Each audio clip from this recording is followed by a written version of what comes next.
Come on.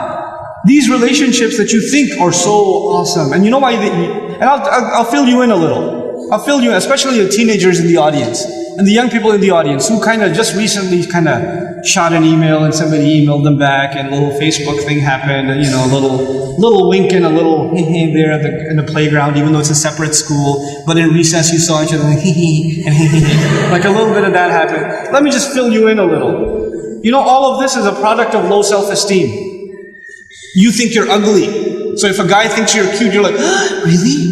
I'm beautiful?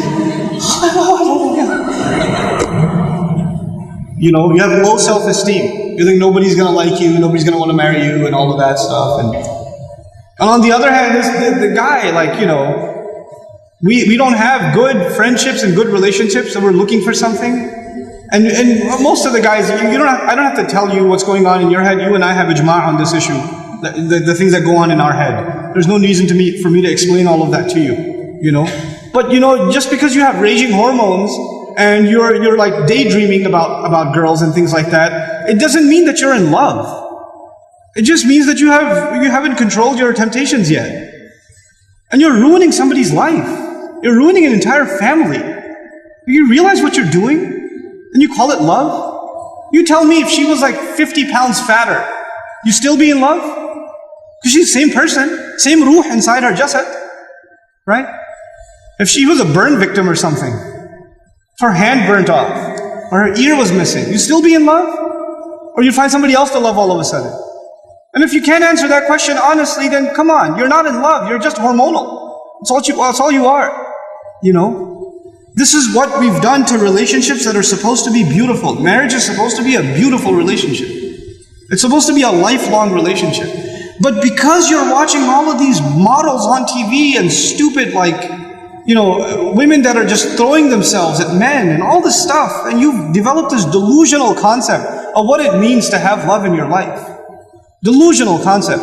Our deen came to free the world from this nonsense. To free it. Because we have a more mature understanding of what it means to have love in your life. I'm not saying you shouldn't marry someone you like, you should. You should be attracted to your future spouse. All of those things are fine. But there's a decency that you have to exhibit before that. And if you're okay with talking to a girl like that, you should be okay with somebody talking to your sister. You're okay with that too? Not if you have any ounce of decency left inside you. If you do, then this is how we have to end these things. And no, if you've been in that kind of relationship, or you're in one of those relationships right now, nobody knows. Only Allah knows and you know. Don't raise your hand, please. Right? But I'm saying, you're like, after today's lecture, I have decided I no longer want to be your friend. Don't even write that, because even then you're looking for a response. You're kidding yourself. And then you're checking, did she write back? Yes, we should no longer be friends. And then you'll write back, you're right, we really shouldn't be friends anymore. And then she'll write back, yeah, never again. And then you're still doing it. Just stop, just cut it off. Just cut it off. It's not good for you. And guys, I've done a whole series on shame, so I won't repeat the whole thing because it took hours and hours and hours, but I will tell you this. It's okay to be attracted to a girl. Allah put that in you. You're not evil for finding a girl beautiful. It's not haram for you to feel that way. You have to control it though. You have to control yourself.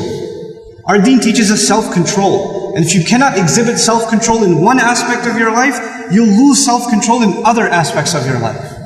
Same thing for you. Same thing for you. Control yourself. Control your giggle. Control your overly friendly demeanor in certain situations.